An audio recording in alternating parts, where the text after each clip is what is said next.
B'investiment ta' 600,000 euro infetħet dar l-abilta fil-Kalkara. Din hija l-5 dar li infetħet bħala parti mill-proġett Soċjetà Ġusta.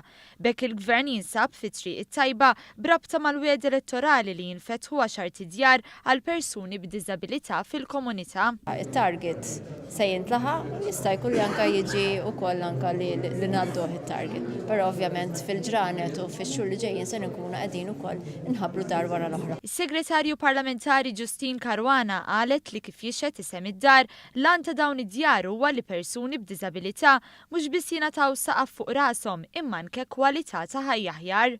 Din id-dar se tkun qed tilqa' fiha 6 residenti tal-fuq minn 42 sena.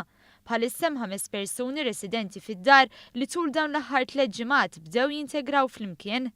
Fissret ukoll kif dan il-proġett ta' dar fil-Kalkara sar b'kollaborazzjoni mal-Ministeru għat-Trasport u l-Infrastruttura li jien f'xogħol ta' madum installazzjoni tal-iftijiet u tindif. Ronald Gallia, direttur ta' Fondazzjoni Wens li se tamministra din il-proprjetà, fisser kif ir-residenti ser ikunu qed isegwu programm għal ħajja indipendenti li jindirizza l-ħiliet u l-bżonnijiet tagħhom.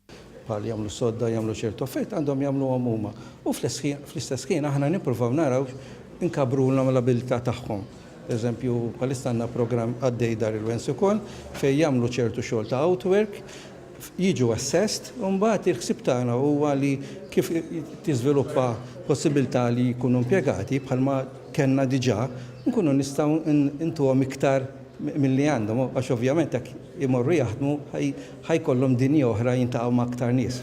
Kien evidenti wkoll is-sodisfazzjon fost il-5 residenti preżenti u l-qraba tagħhom li stqarrew kif dawn id-djar qed joffrulhom ħafna aktar serħan il-moħħ minn qatt qabel. Ngħixu bejn l-aħwa u ninaqdu bejn l-aħwa ngħinu xulxin. Jiena lija suffat għaw qiegħed ħepi ħafna ngħix f'did-dar.